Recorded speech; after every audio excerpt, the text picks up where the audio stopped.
Welcome, seekers of hidden knowledge, to the mystical realm of the occult. Delve into the secrets of the universe as we journey together into the enigmatic world of ancient wisdom. Brought to you by your guide through the shadows of enlightenment, Wisdom Rocker. Uncover the mysteries, unlock the power, and journey with us as we explore the hidden depths within the pages of forgotten scrolls and ancient texts. Prepare to embark on a journey beyond the ordinary, where wisdom transcends time and knowledge is your greatest ally. Welcome to Wisdom Rocker. Prepare to awaken your inner sage.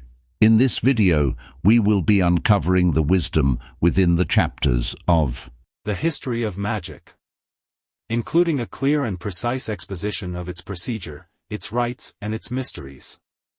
By Eliphas Levi. 1922. Book 2. Formation and the Development of Dogmas. Beth. Chapter 7. Magical Monuments.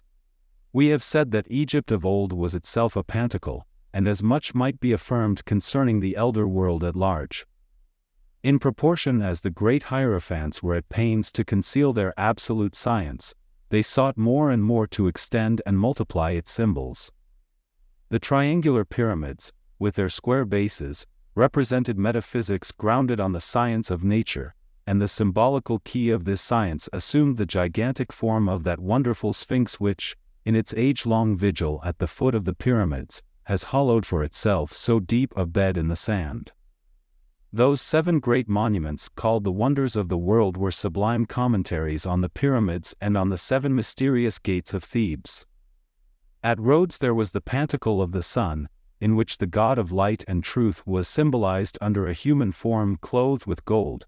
He raised in his right hand the torch of intelligence and in his left held the shaft of activity.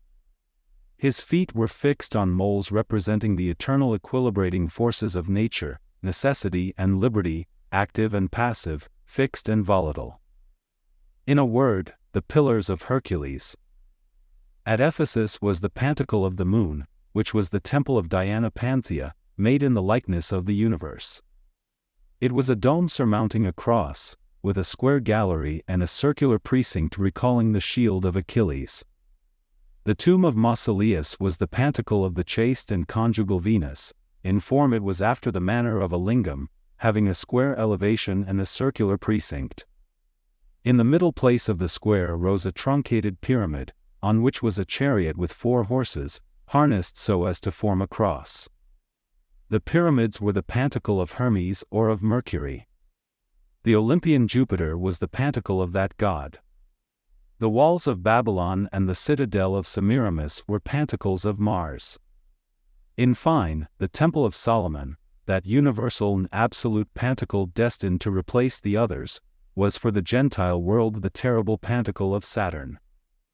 The philosophical septenary of initiation, according to the mind of the ancients, may be summarized as 3 absolute principles, reducible to a single principle, and 4 elementary forms, which are one form only, the whole constituting an unity composed of form and idea. The 3 principles are as follows. 1. Being is being. In philosophy this signifies the identity of the idea and that which is, or truth. In religion it is the first principle, the Father. 2. Being is real. This means in philosophy the identity of knowledge and of that which is, or reality. In religion it is the logos of Plato, the demiurgos, the word. 3. Being is logical. In philosophy this signifies the identity of reason and reality. In religion it is providence, or the divine action by which the good is realized, the mutual love of the true and the good, called the Holy Spirit in Christianity. The 4 elementary forms were the expression of 2 fundamental laws: resistance and motion. The fixed state, or that inertia which resists, and active life, or the volatile. In other and more general terms, matter and spirit, matter being that nothingness which is formulated by passive affirmation, spirit being the principle of absolute necessity in that which is true.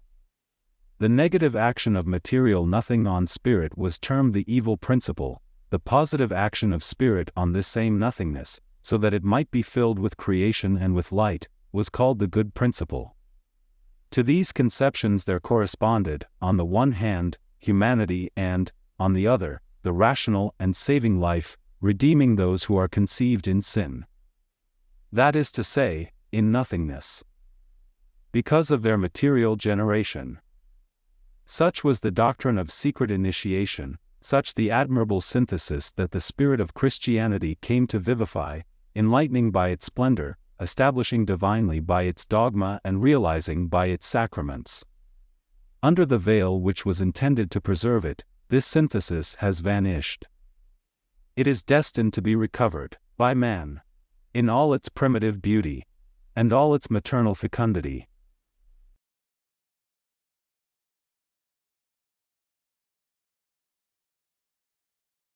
Thanks for watching the Wisdom Rocker.